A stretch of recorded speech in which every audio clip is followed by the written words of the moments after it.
Kita harus tahu saudaraku, dan kita harus yakini, karena ini rukun iman kita, akan ada namanya hari pembalasan. Ada hari di mana kiamat terjadi, artinya habis semuanya.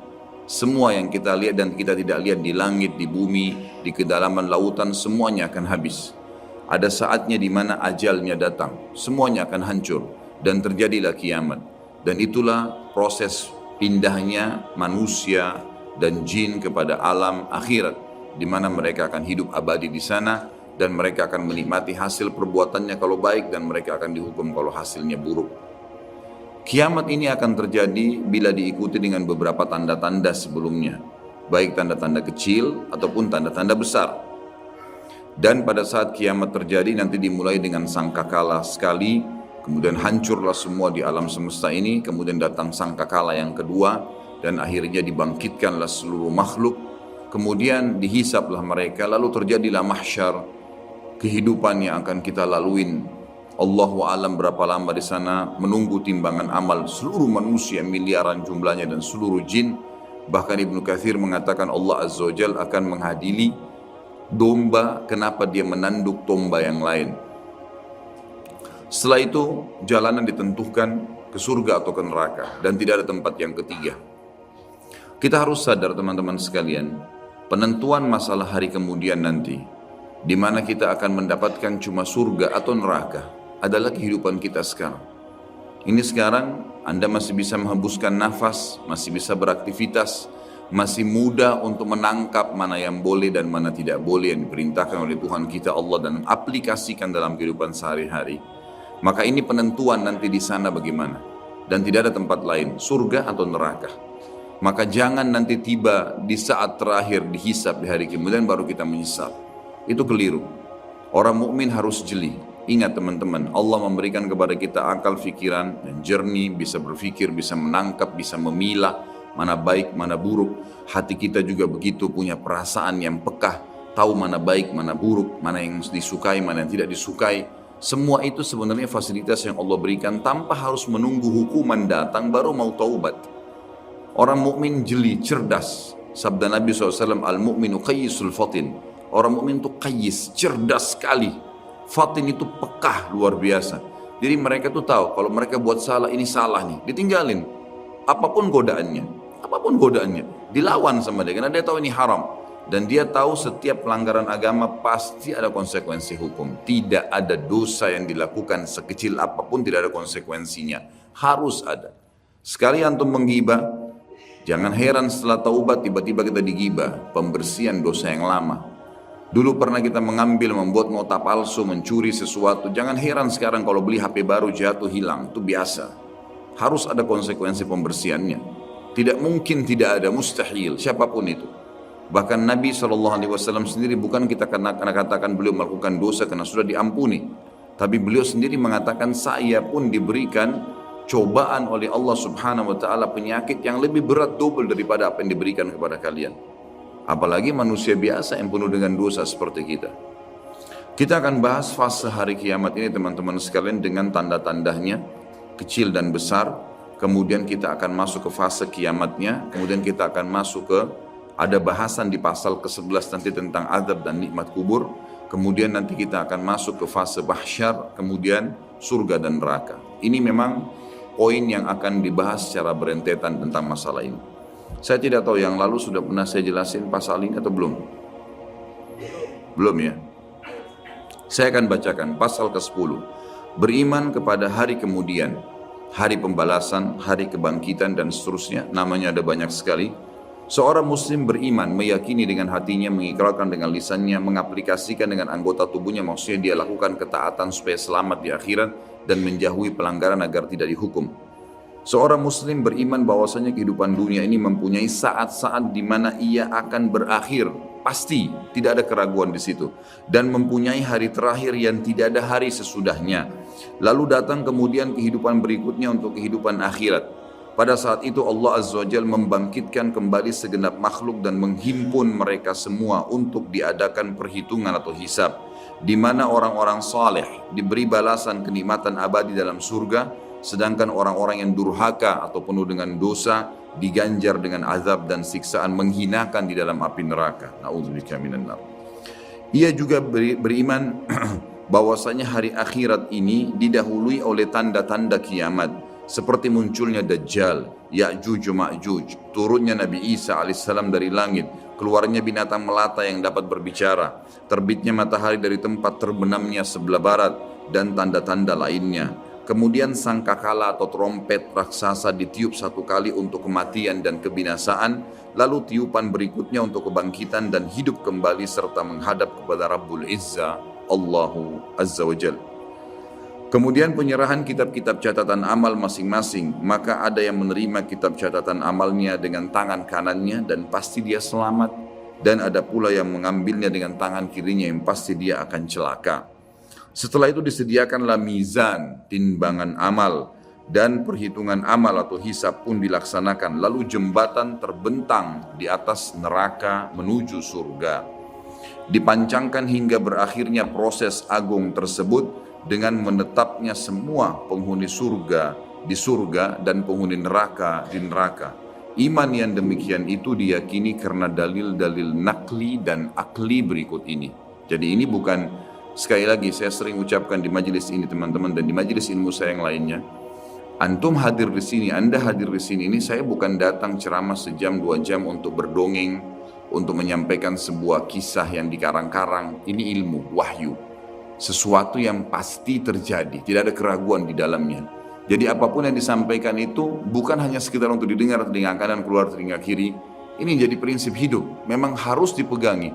Karena itu fungsi daripada majelis ilmu, kita mengambil wahyu, mengubah hidup kita menjadi lebih baik dari sebelumnya, lebih mengenal Allah, lebih takut akan azabnya, lebih tamak terhadap rahmatnya. Lalu kemudian kita memang meninggal dalam kondisi baik, itu yang dimaksudkan. Jadi kalau antum hadir di majelis ilmu tidak bisa mengubah orang menjadi lebih baik dari sebelumnya, lebih bertakwa kepada Allah, lebih takut terhadap azab-azab karena berbuat pelanggaran, percuma saja hadir. Harusnya memang bisa mengubah. Makanya fahami setiap ustadz yang datang, antum hadir di majelis ilmu manapun, target dia berbicara itu bukan seremoni, bukan menyampaikan, bukan penyanyi, bukan pelawak yang datang hanya sekedar menyampaikan untuk menghibur orang kemudian terima fulus atau duit untuk itu, sama sekali. Setiap da'i kalau dia ikhlas kepada Allah bukan itu targetnya. Tapi bagaimana dia bisa memberikan pemahaman kepada orang-orang yang akhirnya menjadi target amal jariah dia pada hari kiamat nanti, agar mereka faham terhadap hukum Allah dan mereka aplikasikan itu. Dan mereka bangga untuk menjadi pegawai-pegawai tanda kutip Allah pencipta langit dan bumi ini. Saya dan teman-teman da'i pasti sangat senang untuk bisa menjadi da'i seperti ini karena kita menjadi pegawainya Allah, menyampaikan apa yang Allah inginkan dan Allah akan berikan balasan. Antum pun merasa bangga sebenarnya karena berhasil memahami apa yang Tuhan kita inginkan dan selamat gara-gara itu. Itulah sebabnya kenapa Nabi SAW sholat sampai kakinya pecah-pecah. Dan Aisyah akhirnya hampir meneteskan air mata berkata, ya Rasulullah, bukankah dosa anda sudah diampuni yang lalu dan yang akan datang, belum dikerjakan sudah diampuni? Jawaban Nabi SAW sederhana, afala akunu abdan syakura, tidak layakkah saya menjadi orang yang bersyukur karena saya bisa diberikan petunjuk dan akhirnya saya bisa mengetahui mana boleh dan mana tidak boleh. Itu sebuah karunia yang sangat luar biasa bobotnya. Jadi jangan sampai apa yang kita sampaikan ini hanya sekedar kenangan, hanya sekedar sebuah informasi yang seperti hal yang lewat, seperti baca koran. Bukan teman-teman. Dalil-dalil yang kita bacakan ini sesuatu yang pasti, wahyu. Tidak ada keraguan di dalamnya. Yang pertama, tentang adanya kiamat, pasti berakhir semua kehidupan ini. Adanya berita dari Allah Subhanahu wa taala tentang hal tersebut sebagaimana kekal dalam firman-Nya dalam surah Ar-Rahman ayat 26 dan 27. A'udzu billahi minasyaitonir rajim. Kullu man 'alaiha fan wa yabqa wajhu rabbika dzul jalali wal ikram. Semua yang ada di bumi ini akan binasa, tidak terkecuali hancur, dan tetap kekal wajah Rabbmu yang mempunyai kebesaran dan kemuliaan. Firman Allah yang lain juga menjelaskan surah Al-Anbiya ayat 34 sampai 35. A'udzu billahi minasyaitonir rajim wa ma ja'alna li basharin min qablikal khulda afa in mitta fahumul khalidun kullu nafsin dha'iqatul maut wa nabluukum bisyarri wal khairi fitnah wa ilaina turja'un. Kami tidak menjadikan hidup abadi bagi seorang manusia pun sebelum kau hai Muhammad. Jadi semuanya mati. Dari Adam pun manusia pertama sudah melalui proses kematian menuju ke alam akhirat itu. Maka jikalau kau mati, apakah mereka akan kekal? Ada orang-orang yang menolak ajaranmu itu akan bisa kekal? Maka tanda tanya, tiap-tiap yang berjiwa akan merasakan mati. Kami akan menguji kamu dengan keburukan dan kebaikan sebagai cobaan yang sebenar-benarnya. Artinya mengikuti kebenaran, kebaikan, patuh, dia akan selamat masuk surga. Itu cobaan, gitu kan? Dia berhasil lolos. Ada orang yang tidak berhasil, tetap dirumus dalam hal-hal yang dilanggar. Tapi Allah berusaha menariknya dengan peringatan-peringatan. Rasa takut, rasa penyesalan, rasa khawatir, dipermalukan oleh orang-orang di sekitarnya. Sampai puncaknya kalau tidak mau Allah tutup dengan su'ul khatimah, dengan tabrakan, dengan penyakit parah. Karena memang sudah tidak mau menyadari tentang peringatan Allah. Dan hanya kepada kamilah kalian pasti dikembalikan. Ini jelas firman Allah subhanahu wa ta'ala. Surat Taghabun ayat 7. A'udzu billahi minasyaitonir rajim. Za'amal ladzina kafaru allan yub'atsu qul bala wa rabbi latub'atsunna thumma latunabba'unna bima 'amiltum wa dzalika 'ala Allahi yasir. Orang-orang yang kafir mengatakan bahwasanya mereka sekali-kali tidak akan dibangkitkan lagi. Tidak ada hari kiamat, tidak ada hari hisab. Katakanlah hai Muhammad dengan jelas dan tegas, tidak demikian demi Rabbku, demi Allah, demi Tuhanku.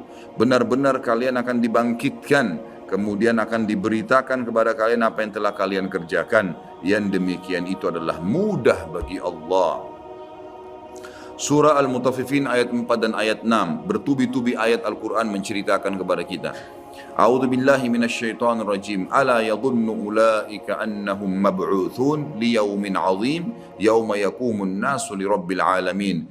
Tidakkah orang-orang itu yakin bahwasanya sungguhnya mereka akan dibangkitkan pada suatu hari yang besar, berat hari itu. Beratnya luar biasa karena penentuannya surga atau neraka, enggak ada opsi, enggak ada tengah-tengah. Harus di sini nikmat abadi atau di sini azab yang menyakitkan dan menyedihkan. Yaitu hari ketika manusia berdiri menghadap Rabb alam semesta. Juga Asy-Syura ayat 7. A'udzu billahi minasyaitonir rajim. Wa kadzalika auhayna ilaika Qur'anan Arabiyyan litundhira ummal qura wa man haulaha wa tundhira yaumal jam'i la raiba fi. Fariqun fil jannati wa fariqun fis sa'ir.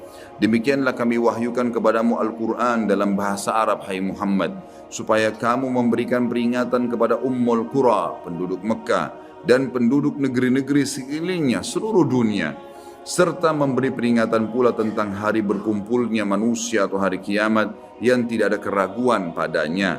Segolongan pasti pada saat itu akan masuk ke dalam surga, dan segolongan lagi pasti masuk ke dalam neraka. Tidak ada pilihan yang lain. Sekarang penentuannya teman-teman, hati-hati. Jangan pernah terpengaruh dengan lisannya orang-orang di sekitar kita. Pujian dia, hinaan dia, cacian dia hanya sepanjang lidahnya. Kamu alim ya, kamu hebat ya, kamu gagah ya, kamu kaya lah. Itu hanya sepanjang lidah. Jangan itu membuat kita lalai, nggak ada gunanya sama sekali. Atau bahkan mungkin dia menghardik dengan kata-kata yang tidak baik, mencaci maki. Allah mengajarkan, kalau ada orang seperti ini, wa idza khatabahumul jahiluna qalu salama. Kalau orang bodoh mengajak bertengkar, tinggalkan saja kata Allah, enggak usah dilayani. Enggak ada waktu untuk menyanyiakan waktu kita kepada hal-hal yang tidak ada manfaatnya. Para ulama salaf kita memaksimalkan waktu mereka per detiknya, dari kegiatan ibadah ke ibadah apalagi, terus begitu. Sampai seseorang di antara mereka berharap tidak ngantuk malam hari supaya bisa beribadah semalam suntuk, karena tahu ini akan terjadi hal-hal yang akan besar nantinya. Para sahabat Abu Darda, Abu Hurairah dan sahabat-sahabat Nabi yang lain semuanya, mereka sering menangis tiba-tiba tanpa sebab. Lalu ditanya oleh orang-orang sekitar dari para tabi'in, ada apa? Anda ini menangis, bukankah Anda sahabat Rasulullah? Maka jawaban mereka, sungguh bekal kami sangat sedikit, perjalanan masih panjang, tidak ada jaminan amal kami sudah diterima, walaupun kami sudah melakukannya. Mungkin ya, ada kekurangan-kekurangan dalam amal tersebut. Kita tidak pernah tahu, dari khayalan sholat, dari ini, dari itu, dari riya, dan seterusnya. Ini berbahaya. Kalau para sahabat bisa khawatir begitu, bagaimana dengan kita teman-teman sekalian? Harusnya kita lebih jeli dan lebih hati-hati lagi. Alhamdulillah dengan kemahamurahannya Allah, Allah memberikan fasilitas yang namanya taubat, mudah sekali dilakukan. Tinggal mau meninggalkan perbuatan salah, jadi orang baik-baik, itu saja. Patuhi jalannya Allah, maka Allah masih bisa mengampuni itu kesalahan-kesalahan. Walaupun Apa yang sudah kita sia-siakan sudah rugi sendiri. Artinya kalau pernah kita selama 10 tahun lalai terus berbuat dosa, dan dalam 10 tahun itu ada orang lain yang sudah berbuat amal ibadah, sudah puasa Senin Kamis, sudah puasa, sudah hadir majelis ilmu, sudah sholat 5 waktu di masjid, sementara kita lalai, maka tentu berbeda antara kita dengan dia. Itu secara akal sehat pastinya. Jadi jangan sampai kita menganggap semua orang sama tingkatannya, tidak. Tapi bukan mustahil dengan amal-amal yang tersisa setelah kita taubat akan meninggikan derajat kita, bukan mustahil. Merengek, memohon, tamak terhadap rahmat Allah diperintahkan, dianjurkan. Dalam surah Zalzalah yang sangat masyhur, ayat 1 sampai ayat 8, satu surah lengkap, Allah Subhanahu wa taala menyebutkan, A'udzu billahi minasyaitonir rajim, idza zulzilatil ardu zilzalaha wa akhrajatil ardu athqalaha wa qala al insanu ma laha yawma idzin tuhadditsu akhbaraha bi anna rabbaka awha laha يومئذ يصدر الناس أشتاتا ليروا أعمالهم فمن يعمل مثقال ذرة خيرا يره ومن يعمل مثقال ذرة شرا يره. Apabila bumi digoncangkan dengan goncangannya yang dahsyat dan bumi telah mengeluarkan beban-beban berat yang dikandungnya, semuanya yang ada kuat, tambang-tambang, segala suatu batu-batu yang kuat di bawah tanah, semua terbongkar pada hari itu. Dan manusia bertanya, mengapa bumi jadi begini? Pada hari itu bumi menceritakan beritanya, karena sungguhnya Rabb-mu telah memerintahkan yang demikian kepadanya. Pada hari itulah manusia keluar dari kuburnya dalam keadaan yang bermacam-macam, supaya diperlihatkan kepada mereka balasan pekerjaan mereka. Barang siapa yang mengerjakan kebaikan walaupun seberat zarrah, biji sawi, niscaya dia akan melihat balasannya. Dan barang siapa yang mengerjakan kejahatan walaupun seberat biji zarrah, biji sawi, niscaya dia akan melihat balasannya pula. Surah Al-An'am 158. A'udzu billahi minasyaitonir rajim. Hal yanzuruna illa an ta'tiyahumul malaikatu aw ya'tiya rabbuka aw ya'tiya ba'du ayati rabbik yauma ya'ti ba'du ayati rabbika la yanfa'u nafsan imanuha lam takun amanat min qablu aw kasabat fi imaniha khaira. Al-ayah. Yang mereka nanti-nanti, kapan mau taubat nih? Kapan yang kafir itu mau beriman kepada Allah?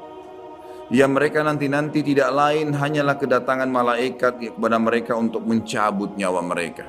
Tidak ada yang lain. Berarti keras kepala, nggak mau taubat, nggak mau baik, nggak mau berubah, nggak mau meninggalkan dosa-dosa. Kalau gitu tunggu aja malaikat mau datang. Atau kedatangan Rabb-mu, atau pada hari kiamat lebih dahsyat lagi. Atau kedatangan sebagian tanda-tanda Rabb-mu. Tanda-tanda sebelum terjadi hari kiamat. Pada hari datangnya sebagian tanda-tanda Rabb-mu, tidaklah bermanfaat lagi iman seseorang bagi dirinya sendiri yang belum beriman sebelum itu, atau dia belum mengusahakan kebaikan dalam masa imannya. Ada beberapa ayat di sini akan disebutkan berhubungan dengan masalah prosesi terjadinya kiamat dan tanda-tanda. Cuma dalam buku Minhajul Muslim, Syekh Abu Bakar rahimahullah, beliau menggabungkan semuanya, jadi bercampur baur dalil. Makanya saya akan bacakan dulu semua dalilnya, dan nanti kita akan coba susun prosesi kejadian kiamat itu sendiri. Sekarang ayat yang dibacakan adalah ayat yang berhubungan tentang masalah salah satu tanda-tanda hari kiamat besar. Jadi ada 11 tanda-tanda kiamat besar yang disepakati oleh para ulama.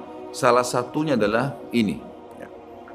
Surah Al-An'am ayat 82. A'udzu billahi minasyaitonir rajim. Wa idza waqa'al qawlu 'alaihim akhrajna lahum dabbatan minal ardi tukallimuhum anna an-nasa kanu biayatina la yuqinun.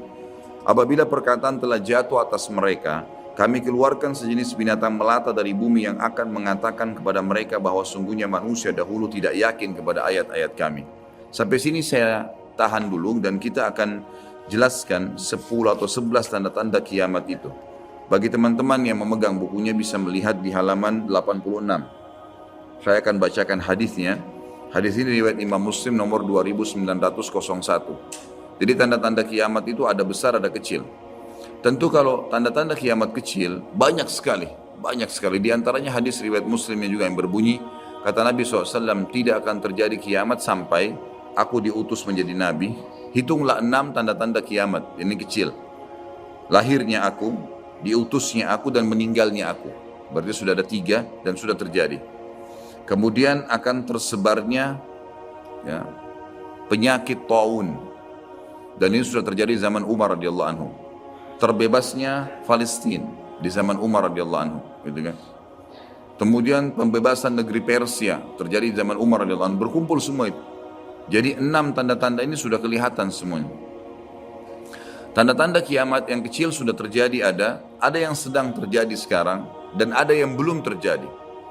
Kalau yang sedang terjadi seperti misalnya hadis Nabi SAW yang berbunyi, tidak akan terjadi kiamat sampai orang-orang mengganti nama-nama minuman keras dengan nama-nama lain. Contoh, seperti sekarang misalnya menggantinya dengan istilah-istilah lain. Ya nama inilah, ya merek itulah, ya cuman sekian 5% alkoholnya dan seterusnya. Hadis yang lain, tidak akan terjadi kiamat sampai zina tersebar, dianggap biasa, dan juga banyaknya laki-laki menyerupai perempuan, dan juga minuman keras dianggap sebagai minuman yang biasa. Hadis sahih semuanya. Jadi ini semua kita lihat depan mata kita sedang terjadi, ya sedang terjadi. Kemudian yang belum terjadi itu seperti misalnya kalau tanda-tanda kiamat kecil terakhir sekali namanya Malhamah Kubra, peperangan besar antara kaum muslimin dengan orang-orang Nasrani. Yang ini disebutkan panjang lebar dalam hadis Bukhari, lebih dari 3 lembar kalau tidak salah. Hadis ini berbunyi, kata Nabi SAW, kalian akan bersatu dengan Bani Asfar. Bani Asfar ini sebenarnya lebih tepatnya orang-orang Rum, ya, orang-orang Nasrani. Mereka akan bersatu, kalian akan bersatu dengan mereka untuk memerangi satu kaum, tapi tidak disebutkan kaum ini siapa. Yang jelas kita akan bersatu satu waktu dengan kelompok-kelompok Nasrani ini, kemudian kita bersatu memerangi satu kaum. Allahu alam siapa mereka. Sebagian ulama berijtihad mengatakan komunis, ada yang mengatakan kapitalis dan segala macam istilah, tapi kita beriman bahwasanya itu akan terjadi. Ringkas cerita, kalian akan memenangkan peperangan, pasukan tahaluf ini, sekutu ini akan menang. Kemudian setelah itu bubarlah semua pasukan dan tersisa pasukan di negeri Syam, Dan dari hadis ini juga ulama sekarang mengatakan kasus Syria ini akan berakhir dengan sendirinya, karena memang hadis ini menjelaskan adanya ketentraman di negeri Syam, ya, sebelum terjadi tanda-tanda kiamat besar. Pada saat itu pasukan muslimin, ya, sedang pulang ke negeri Syam bersama dengan pasukan Bani Asfar ini, ya, suku yang dikatakan dari bangsa Romawi. Kemudian mereka mengangkat bendera salib sambil mengayunkan dan mengatakan, kamilah yang telah memenangkan peperangan ini. Maksudnya kekuatan Nasrani. Maka yang muslim sempat teman-teman mereka mengatakan, ini kan kita sekutu, bagaimana caranya kalian mengaku ya memenangkan sendiri. Terjadi cekcok di antara mereka. Lalu kata Nabi SAW, akhirnya segelintir muslimin yang ada di situ Allah karuniakan mereka mati syahid, terbunuh semua. Lalu hari kedua beberapa muslimin bersatu untuk ya berperang, dan mereka juga dikaruniakan Allah mati syahid. Hari ketiga berkumpul lagi muslimin untuk mereka berpegang pada satu kesepakatan untuk tidak akan membiarkan bahwasanya orang-orang Nasrani menganggap menang sendiri. Maka akhirnya hari ketiga pun mereka diikram oleh Allah, dikaruniakan syahadah, mati syahid. Nanti hari keempat barulah berkumpul seluruh muslimin dari seluruh penjuru bumi. Lalu terjadilah perang besar antara kalian dengan Bani Ahmar, dan mereka dibawa naungan 80 bendera. Sebagian ulama hadis mengatakan mereka dibawa 80 negara. Jadi perang besar-besaran. Dan di dalam kegiatan orang-orang Nasrani, di sebagian pastor dan pendeta, mereka menamakan akan terjadi nanti perang salib besar, puncak daripada penentuan siapa yang menang dan siapa yang kalah. Kita sebagai orang muslim bukan sedang memicu emosi untuk mempersiapkan diri, tapi memang ini hadis Nabi SAW, wahyu yang menyampaikan kita akan berperang melawan mereka, dan ini perang besar-besaran seluruh dunia akan terjadi. Maka kalian pun akan berperang, tapi tidak disebutkan waktunya berapa lama, sampai pasukan kalian menembus wilayah Rum dan kalian berhasil menjebolkan temboknya dengan takbir dan tasbih, berzikir. Dan tembok ini sebagian ulama mengatakan adalah Vatikan, karena memang satu-satunya markas orang-orang Nasrani yang menggunakan pintu gerbang. Kalau dibuka dianggap ada sebuah keputusan penting, kalau ditutup berarti sudah segala macam ya yang mereka kultuskan sekarang. Temboknya itu akan rubuh dengan takbirnya muslimin. Sebagian ulama hadis mengatakan karena banyaknya jumlah pasukan sampai akhirnya suara mereka begitu bergemuruh dan akhirnya meruntuhkan tembok itu. Allahu a'lam, itu makna hadis. Kemudian pada saat itulah syaitan, iblis menjelma jadi manusia, lalu teriak di tengah-tengah pasukan muslimin berkata, wahai muslimin, Dajjal sudah keluar di tengah-tengah kalian. Dajjal sudah keluar di tengah-tengah kalian. Maka teriakan ini membuat pasukan muslimin, mereka tahu benar pada saat itu hadis Nabi SAW yang berbunyi, diriwayatkan Imam Bukhari Muslim, kalau kalian dengarkan Dajjal keluar di satu lokasi, maka selamatkanlah diri kalian walaupun ke gunung-gunung, gitu kan. Janganlah seseorang dari kalian berkata imannya kuat lalu dia sengaja menemui Dajjal, akhirnya dia menjadi pengikutnya. Jadi para mujahidin tahu masalah itu. Mereka bukan tidak berani, tapi mereka mengikuti sabda Nabi SAW. Maka mereka pun akhirnya pada pulang masing-masing. Kata Nabi SAW, mereka pun bubar ke wilayah masing-masing. Pada saat mereka tiba di wilayahnya, ternyata Dajjal tidak ada. Itu berita dusta. Dan pada saat itulah Dajjal keluar. Pada saat itulah Dajjal keluar. Dan Dajjal adalah tanda-tanda kiamat besar yang pertama. Tanda-tanda kiamat besar yang pertama. Jadi ini akan terjadi. Ini sekaligus saya menitik beratkan, ya, tidak bolehnya sembarangan orang ngomong. Sekarang soalnya ada beberapa orang, semoga Allah berikan hidayah, menentukan tahun, ya, akan terjadi kiamat. Bagaimana caranya menentukan tahun? Ini tanda-tanda depan mata kita masih ada yang belum terjadi. Dan ini peperangan besar seluruh dunia, ini nggak main-main, ini bukan perang 1-2 hari. Ini peperangan yang besar sekali, gitu kan? Jadi Allahu alam kita masih menemukan atau tidak. Tapi yang jelas menurut tanda-tanda sekarang, kita masih ada di fase-fase tanda-tanda kiamat kecil yang sedang terjadi. Tapi kita menyampaikan, gitu kan? Yang jelas ini sesuatu yang masih Allahu alam. Berapa lama? Tapi dari hitungan tahun tidak mungkin 20-30 tahun. Bukankah banyak orang menebak-nebak tahun 2000 sekian akan kiamat, 2000 sekian akan kiamat. Ini semua dari mana? Kita punya kiai dan guru kita Nabi Muhammad SAW menyampaikan kepada kita tanda-tandanya ada. Sebelum terjadi kiamat, tanda-tanda itu tidak akan terjadi kiamat. Kemudian kita akan masuk menjelaskan teman-teman sekalian tanda-tanda kiamat besar. Ada 11 yang disepakati tanda-tanda kiamat besar. Sebagaimana disebutkan di dalam hadis riwayat Imam Muslim. Yang pertama adalah keluarnya Dajjal.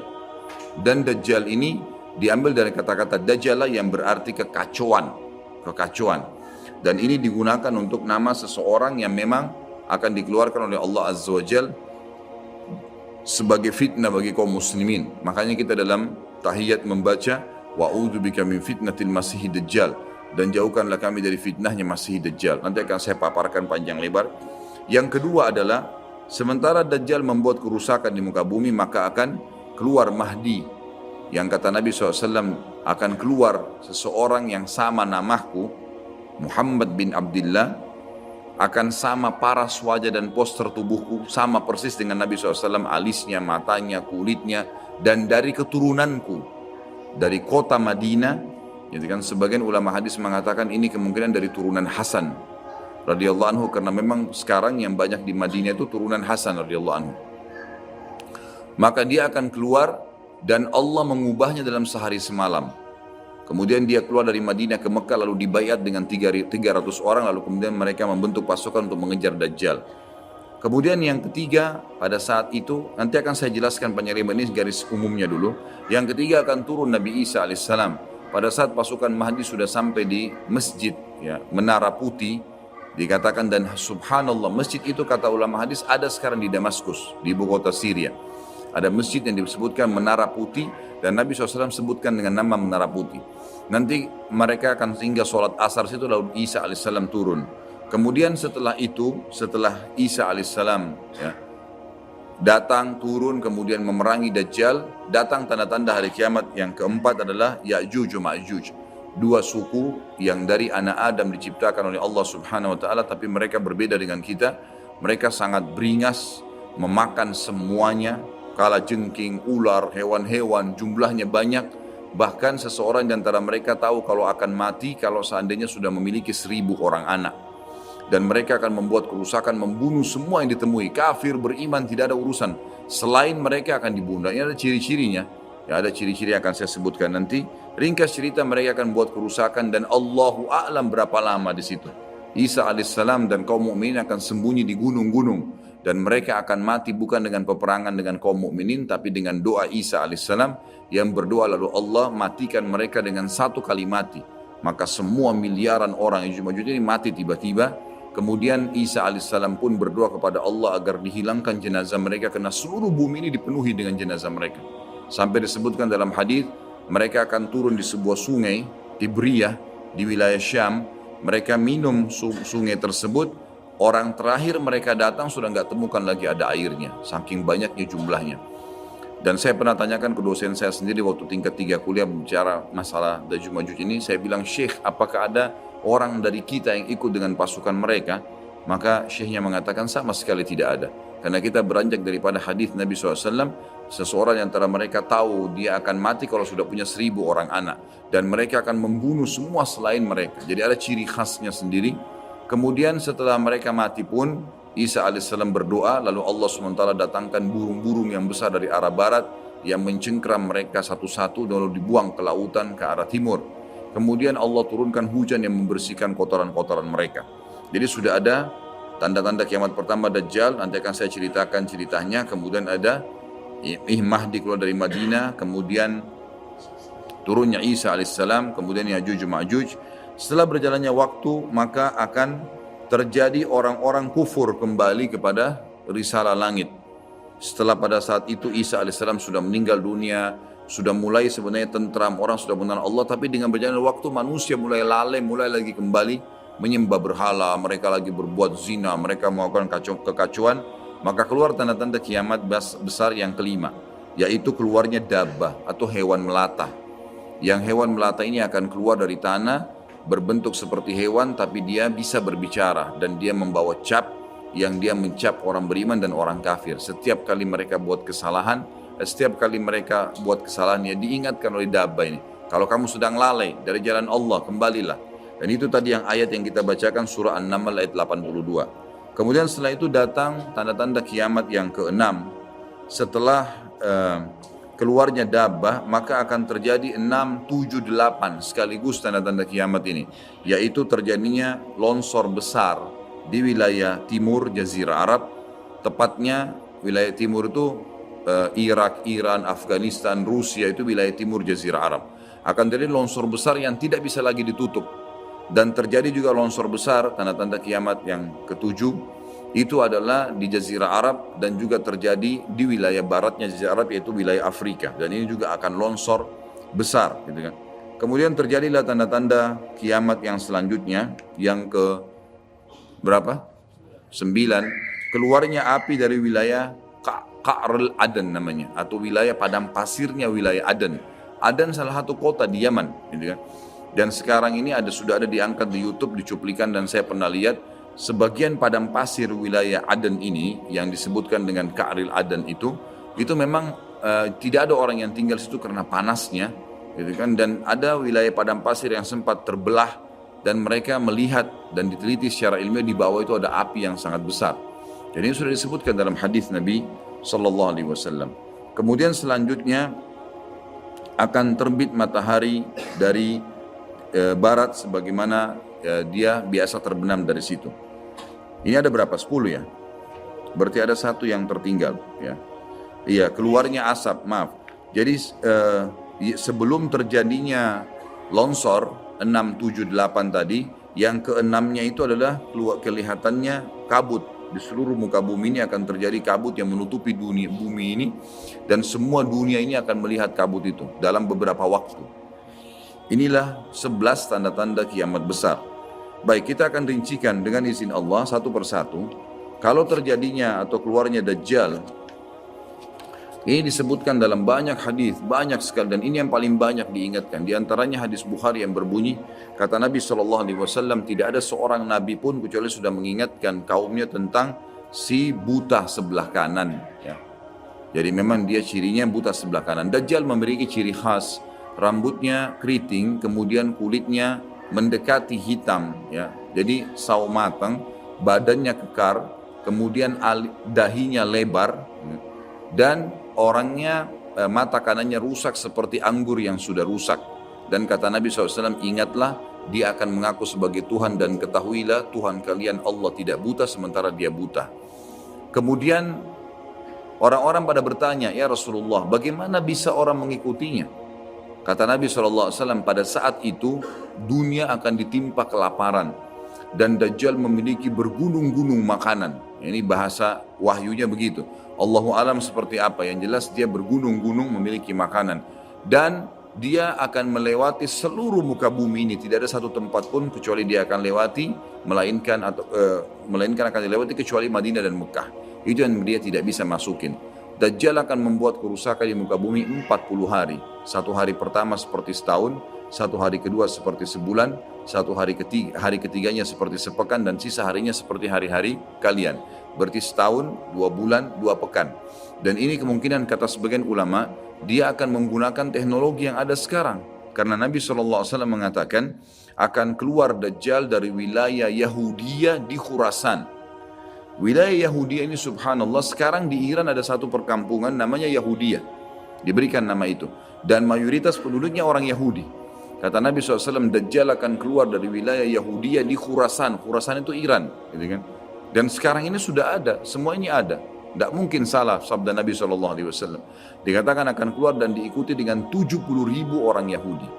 Dan sebagian ulama hadis mengatakan pada saat itu teknologi sangat canggih seperti sekarang, lebih canggih lagi, gitu kan? Sehingga Dajjal mengelilingi muka bumi ini dengan 1 tahun, 2 bulan, 2 pekan itu sudah kelilingi seluruh dunia. Dan setiap kali kata Nabi SAW dia memasuki sebuah wilayah dan orang-orang beriman padanya, maka wilayah itu akan subur, turun hujan dari langit. Perekonomian mereka, ya, perkebunan, peternakan, semua akan subur. Dan setiap wilayah yang ditinggalkan oleh Dajjal tidak mau beriman, maka akan susah, hujan tidak turun dari langit, hasil mereka mengurang dan seterusnya. Jadi memang ini sabda Nabi SAW disuruh kita menghindar, bukan melawannya. Dajjal akan terus membuat kerusakan di muka bumi dan banyak sekali pengikut-pengikutnya. Kata sebagian ulama hadis, beritanya akan merambak sangat cepat dan banyak pengikutnya karena menggunakan media. Kemungkinan menggunakan media kayak kita sekarang merambat luar biasa, mudah ditangkap informasinya. Dajjal akan dikenal oleh orang-orang, Jadi orang-orang akan banyak yang tidak beriman sama Allah, yang munafik, semuanya ikut. Termasuk ada yang mengaku Islam tapi munafikin menjadi pengikutnya Dajjal. Ya. Kemudian Dajjal akan keliling terus di muka bumi sampai dia tiba di Madinah. Yang diceritakan kota Madinah. Dan dia tidak bisa memasuki kota Madinah karena di setiap pintu gerbangnya ada malaikat yang menghenduskan pedang. Ada 2 malaikat yang menghenduskan pedang dan menghadangnya. Maka Dajjal pun tidak bisa masuk. Allahu alam bagaimana ini terjadi, tapi ini sabda Nabi SAW. Lalu Dajjal pun mencari gunung tertinggi yang ada di sekitar perbatasan Madinah. Sebagian ulama yang pernah saya tangkap bahasa mereka mengatakan batas Madinah yang paling mudah dijangkau dan masuk adalah Wadi Aqiq. Wadi Aqiq sebuah lembah yang kebetulan dulu berada di depan kampus kami. Jadi di situ dianggap kalau sudah keluar dari situ berarti sudah keluar dari wilayah haram itu sendiri. Allahu alam, ini ijtihad tentunya. Tapi yang jelas Dajjal akan naik ke atas sebuah gunung, kemudian dia berkata kepada para pengikutnya, apakah kalian melihat istana putih itu? Maka mereka semua melihat ke arah Masjid Nabawi. Lalu mereka mengatakan iya. Kata Dajjal, itulah istananya Muhammad yang aku tidak bisa jangkau. Dan subhanallah sekarang Masjid Nabawi warnanya seperti istana putih, gitu kan? Tanpa disadari dengan menggunakan marmer putih besar. Begitu juga dengan perluasannya nanti. Memang kalau dari kejauhan seperti istana yang sangat mewah, gitu kan? Ringkas cerita, Dajjal pun akhirnya sebelum pergi dia sempat menyentakkan kakinya, kata Nabi SAW, sehingga membuat terjadilah gempa di Madinah dan membuat seluruh orang munafik di Madinah keluar jadi pengikutnya. Jadi gempa dan hanya tinggal di sana orang-orang beriman. Hanya tertinggal di sana orang-orang beriman. Lalu keluarlah sebelum Dajjal pergi, keluarlah satu anak muda yang kata Nabi SAW orang terbaik pada saat itu. Orang terbaik pada saat, orang yang paling luar biasa imannya. Masih muda di sini ulama mengatakan istilah syab dalam bahasa Arab bisa dari mulai balik 12 tahun sampai 40 tahun. Nanti harus keluar seorang anak muda yang diistilahkan syab antara umur ini, kemudian keluar dan sempat melihat Dajjal. Maka Dajjal pun mengatakan menangkapnya segera dan mengatakan saya Tuhanmu. Maka orang tersebut mengatakan kau adalah Dajjal yang telah diceritakan oleh Nabi SAW. Karena dalam hadis yang lain dikatakan setiap orang mukmin bisa melihat di dahinya tulisan kafara yang berarti kufur. Dia bisa membaca bahasa Arab atau tidak, tapi dia akan bisa membaca dengan hikmah Allah. Matanya orang mukmin bisa melihat itu sehingga dia tahu ini adalah Dajjal. Kemudian Dajjal pun mengambil gergaji dan membelah 2 dari kepala sampai kemaluannya sehingga anak muda itu terbelah 2 dan Dajjal melewati tengah-tengahnya dan seluruh pengikutnya bersorak-sorak. Lalu Dajjal berkata, bangkitlah, bangkit kembali bersatu. Lalu kata Dajjal, apa kau sudah yakin saya Tuhanmu? Maka Dajjal mengatakan, maka anak muda itu mengatakan, justru saya tambah yakin kau adalah Dajjal. Setelah itu dia berusaha membunuhnya tapi dia tidak mampu lagi. Allah sudah selamatkan. Maka Dajjal pun meninggalkan lokasi tersebut. Lalu puncaknya Dajjal menuju ke Palestina. Dan dia akan bermarkas di sebuah tempat namanya Babulut. Babulut dalam hadis. Subhanallah, sekarang ini sudah ada kota di Israel yang mereka rebut wilayah Palestina, sebuah seperti kecamatan, ya, kalau yang saya tangkap, saya pernah ada cuplikannya, itu ternyata diberikan nama Babulut oleh orang Yahudi. Dan ini disebutkan dalam hadis dengan lafaz itu Babulut, ya, Bablut, gitu kan. Ini subhanallah saya lihat cuplikannya Babulut, gitu. Ini luar biasa nih, seperti sabda Nabi SAW. Dan sekarang mereka lagi fokus membangun, menjadikan wilayah itu wilayah yang paling mewah di Israel. Subhanallah, gitu kan. Dajjal akan menuju ke sana, dan sementara dia menuju ke sana, setiap wilayah yang dia lewatin, salah satunya disebutkan dalam hadis Bukhari adalah dia akan melewatin satu wilayah yang sangat banyak masyarakatnya. Ya Allahu alam ini di mana? Apakah di wilayah Cina? Apakah di pokoknya masyarakat komunitasnya paling besar. Kita tahu sekarang Cina sama India ini tempat yang sangat luas, banyak masyarakatnya. Dia akan melewati wilayah yang banyak masyarakatnya. Lalu kemudian dia berkata kepada pemimpinnya, Allahu alam, ini presiden kah, raja kah, kepala suku kah, dia akan berkata bahwasanya saya Tuhanmu. Maka orang itu mengatakan, apa buktinya kau Tuhan saya? Dia bilang, bagaimana kalau saya hidupkan kedua orang tuamu? Apa kau akan percaya saya Tuhanmu? Maka orang itu berkata, tentu saja. Ada Dajjal, tunjukkan kuburannya. Ditunjuk kuburannya, lalu Dajjal mengatakan, keluarlah. Maka keluarlah orang tuanya dan berkata ibu ayahnya, ikutlah pada orang ini karena dia adalah Tuhanmu. Maka akhirnya kepala suku atau kepala negara itu pun menyatakan ikut dan seluruh masyarakatnya ikut. Jadi luar biasa, miliaran orang jadi pengikut Dajjal pada saat itu. Maka Nabi SAW sudah membongkar buat kita itu. Berkata apa? Itulah dua syaitan yang menjelma untuk menipu manusia. Dan itu puncak terakhir sekali sebelum Dajjal menuju ke Israel. Lalu kemudian dia menuju ke Palestina, tapi disebutkan Israel, dikatakan Palestina dalam hadis. Lalu menuju ke sebuah wilayah yang namanya Babulut tadi. Lalu Dajjal berpesta pora di sana dengan pengikut-pengikutnya, mentuhankan dia. Dia berikan makanan, kaya raya, segala macam dia bisa lakukan, fitnah, gitu kan.